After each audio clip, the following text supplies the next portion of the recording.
Bismillahirrahmanirrahim. Assalamualaikum warahmatullahi wabarakatuh.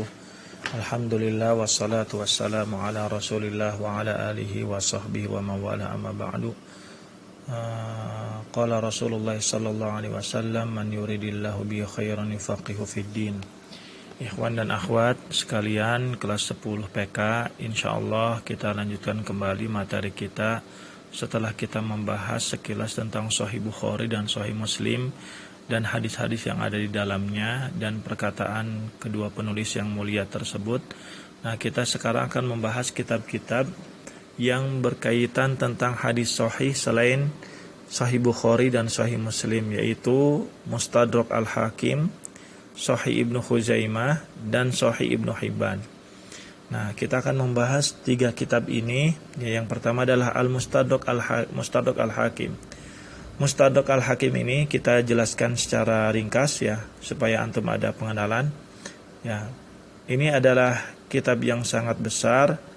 Namun disebutkan di sini dzakara muallifuhu fihi al-ahadits as-sahihata allati ala syarti syaikhaini aw ala syarti ahadihima walam yukharrijaha. Jadi intinya penulis Mustadrak ini yaitu Imam Al-Hakim rahimahullah ta'ala menyebutkan hadis-hadis di dalam kitab Mustadrak tersebut itu hadis-hadis ya yang tidak disebutkan di dalam Sahih Bukhari dan di dalam Sahih Muslim, tetapi perawi-perawinya ala syarti syaikhaini ya. Tetapi perawi-perawinya itu berasal dari Sahih Bukhari ataupun dari Sahih Muslim. Nah, jadi tapi hadisnya tidak disebutkan di dalam Sahih Bukhari dan Sahih Muslim. Nah, jadi ketika perawi-perawi tersebut diambil periwayatannya oleh Imam Bukhari dan dimasukkan ke dalam Sahih Bukhari, maka disebutkan ala syartil Bukhari. Perawi tersebut memenuhi syarat kriteria periwayatan yang disyaratkan oleh Imam Bukhari. Begitu pula jika perawi tersebut tercantum di dalam Sahih Muslim dan Imam Hakim meriwayatkan hadis dari perawi tersebut dan mencantumkannya dalam kitab Mustadrak walaupun hadis tersebut tidak ada di Sahih Muslim ataupun di Sahih Bukhari, maka hadis tersebut disebutkan ala syarti Muslim. Hadis tersebut memenuhi kriteria persyaratan Imam Muslim karena perawinya berasal dari Sahih Muslim. Nah, ini yang disebut perlu diperhatikan. Yang cuma perlu diperhatikan di sini ya,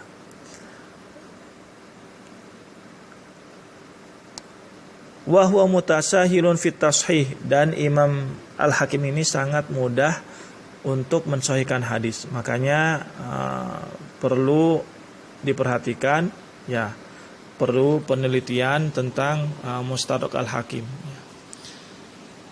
Yang kedua adalah Sahih Ibnu Hibban ya. Nah, ini ya, disebutkan di sini kitab ini ya murattab, falaysa murattaban 'alal abwab wala 'alal masanid ya. Jadi hadis-hadis yang dicantumkan di dalam Sahih Ibnu Hibban itu urutannya bukan berdasarkan bab, bukan berdasarkan sanad atau nama perawi ya. Nah, bukan berdasarkan bab dan bukan berdasarkan nama perawi. Makanya ulama-ulama akhir ya, itu mengurutkan lagi, menertibkan lagi hadis-hadis yang ada dalam Sahih Ibnu Hibban berdasarkan bab-babnya. Makanya seperti Imam Al-Amir Alauddin Abul Hasan Ali bin Balban ya, yang meninggal tahun 739, itu menertibkan hadis-hadis yang ada dalam Sahih Ibnu Hibban dan menamai dengan Al-Ihsan fi Taqribi Ibnu Hibban. Namun perlu diketahui bahwa Sahih Ibnu Hibban ya, itu masih lebih mending daripada Mustadrak Al-Hakim karena Imam Al-Hakim sangat mudah dalam mensahihkan hadis. Nah, Imam Ibnu Hibban beliau lebih ketat daripada Imam Al-Hakim. Yang berikutnya Sahih Ibnu Khuzaimah. Nah, Sahih Ibnu Khuzaimah ini lebih kuat kesohihannya daripada Sahih Ibnu Hibban. Ya, makanya disebutkan a'la martabatan min Sahihi Ibnu Hibban li syiddati taharrihi. Nah, jadi derajatnya lebih tinggi daripada Sahih Ibnu Hibban. Nah, seperti itu. Makanya dari 3 kitab hadis ini, ya, yang paling atas urutan kesohihannya itu Sahih Ibnu Khuzaimah, kemudian Sahih Ibnu Hibban, kemudian Mustadrak Al-Hakim. Nah, ini intinya itu yang harus antum pahami, bahwa Mustadrak itu adalah hadis, kitab hadis yang hadisnya itu tidak dicantumkan di dalam Sahih Bukhari dan Sahih Muslim, hanya saja perawi-perawinya berasal dari Sahih Bukhari dan Sahih Muslim. Yang berikutnya adalah al-mustakhrajat ala sahihaini. Apa yang dimaksud dengan mustakhraj dan apa isi kandungan dari kitab mustakhraj? Nah, intinya adalah mustakhraj itu adalah kebalikan dari mustadrak. Ya, jika mustakhraj itu adalah apa? Mustakhraj adalah, ya, hadisnya, ya,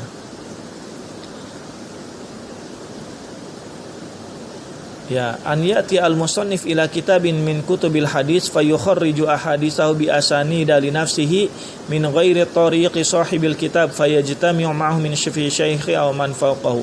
Jadi intinya mustakhraj itu adalah hadis-hadis, kitab hadis yang hadisnya itu periwayatannya berbeda dengan kitab hadis Sahih Bukhari dan Sahih Muslim. Kalau al-mustakhraj ala sahihain berarti hadisnya sama tapi perawi-perawinya berbeda. Nah, bisa jadi ada sama 1-2, itu pun hanya perawi-perawi yang bagian akhir.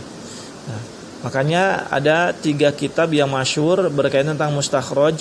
Yang pertama adalah al-mustakhraj karya Abi Bakar al-Ismaili. Ini mustakhraj terhadap Sahih Bukhari. Jadi hadis-hadis yang ada di Sahih Bukhari dikeluarkan lagi sanad-sanadnya, tapi sanad-sanad tersebut berbeda dengan sanad yang ada dalam Sahih Bukhari, seperti itu. Begitu pula mustakhraj terhadap Sahih Muslim karangan Imam Abu Uwanah Al-Isfrayini. Begitu pula mustakhraj untuk Sahihain karya Imam Abu Nuaim Al-Asfahani. Nah, ini yang harus kita perhatikan. Nah, jadi tidak harus lafadznya sama, bisa jadi maknanya sama, ya.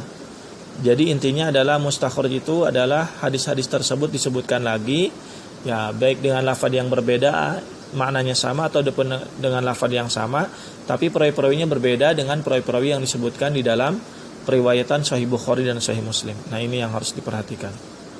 Nah,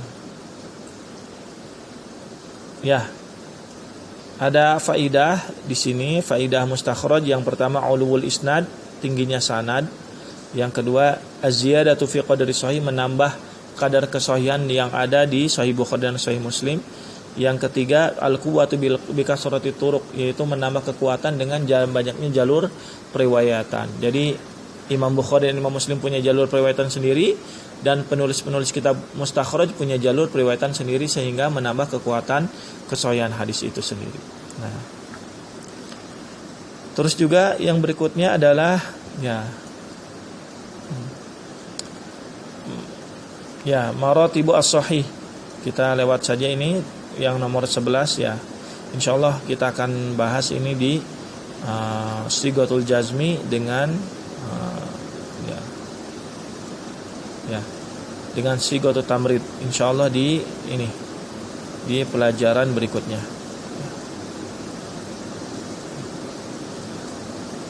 Nah, maratibu as-sahih, tingkatan-tingkatan hadis sahih, maka langsung saja ke sini. Yang pertama, hadis yang paling sahih adalah hadis yang disepakati oleh Imam Bukhari dan Imam Muslim. Ini lebih tinggi kesahihannya daripada hanya hadis yang dikeluarkan oleh Imam Bukhari dan Imam Muslim. Daripada hadis yang hanya dikeluarkan oleh Imam Bukhari tanpa dikeluarkan oleh Imam Muslim. Yang kedua, hadis yang hanya dikeluarkan oleh Imam Bukhari, man farada bihil Bukhari. Ya, tapi hadis tersebut tidak ada dalam Sahih Muslim. Yang ketiga, summan man farada bihi Muslim. Kemudian hadis yang hanya dikeluarkan oleh Imam Muslim tapi tidak ada di Sahih Bukhari. Yang keempat, maka ala syurutihima wa lam yukharrijah. Jadi hadis-hadis yang persyaratan perawinya, persyaratan sanadnya itu dipakai oleh Imam Bukhari dan Imam Muslim perawi-perawinya, tapi tidak dicantumkan dalam Sahih Bukhari dan Sahih Muslim. Terus yang berikutnya, summa makana ala syartil Bukhari wa lam yukharrijhu. Kemudian perawi-perawi atau hadis-hadis yang diriwayatkan oleh perawi-perawi yang memenuhi kategori persyaratan Imam Bukhari tapi tidak dicantumkan hadisnya dalam Sahih Bukhari. Yang keenam adalah summa makana ala syarti Muslim wa lam yukharrijhu. Kemudian hadis yang perawi-perawinya memenuhi persyaratan Imam Muslim dan dipakai di dalam Sahih Muslim tapi hadisnya tidak disebutkan di dalam Sahih Muslim. Kemudian summa ma sahha 'inda ghairihima minal a'immah kabni Khuzaimah wa ibn Hibban mimma lam yakun ala syartihima. Kemudian hadis-hadis yang disahihkan oleh ulama selain Bukhari dan Imam Muslim, ya, atau tidak masuk ke dalam kategori persyaratan Imam Bukhari dan Imam Muslim tetapi disahihkan oleh para ulama seperti Imam Ibnu Khuzaimah, Imam Ibnu Hibban dan yang lainnya. Terus yang dimaksud syarti syaikhain ini, apa yang dimaksud dengan ungkapan syarti asyaikhain? Yaitu annal murad bi syarti asyaikhain, paragraf kedua, au ahadihima an yakunal hadisu marwiyan min tariqi rijalil kitabaini aw ahadihima ma'a mura'ati al-kayfiyati allati iltazamaha asy-syaikhan fi riwayati anhum. Jadi syartu syaikhain adalah apa? Hadis yang diriwayatkan, an yakunal hadisu marwiyan min tariqi rijalil kitabain, berasal dari jalur periwayatan perawi-perawi dua kitab ini. Kan di dalam Sahih Bukhari dan Sahih Muslim ada perawi-perawinya. Apabila hadis tersebut diriwayatkan dari perawi-perawi yang disebutkan dalam Sahih Bukhari dan Sahih Muslim, maka disebutkan syartu asy-syaikhaini. Aw ahadihim, ataupun salah satunya, baik hanya di Bukhari saja ataupun di Muslim saja. Kalau di Bukhari saja berarti syartul Bukhari, kalau di Muslim saja berarti syartu Muslim. Ma'a mura'ati al-kayfiyah allati iltazama asy-syaikhan, disertai dengan memperhatikan cara metode yang telah ditetapkan, metode periwayatan yang telah ditetapkan oleh Imam Bukhari dan Imam Muslim. Kemudian makna muttafaqun alaih, apa makna dari muttafaqun alaih adalah apa? Ittifaqu asy-syaikhaini ala sihhatihi, yaitu kesepakatan bahwa hadis tersebut disahihkan oleh Imam Bukhari dan Imam Muslim. Nah, ini yang harus dipahami. Jadi apabila hadis tersebut ada di Sahih Bukhari dan Sahih Muslim, maka sudah pasti muttafaqun alaih. Kemudian yang ke-15, hal yushtaratu fi sahih an yakuna azizan. Nah, apakah disyaratkan hadis sahih itu harus aziz, alias harus perawinya harus lebih dua, ya, dua ke atas? Tidak, ya, tidak seperti itu. Makanya disebutkan annahu la yushtaratu fi sahih an yakuna azizan.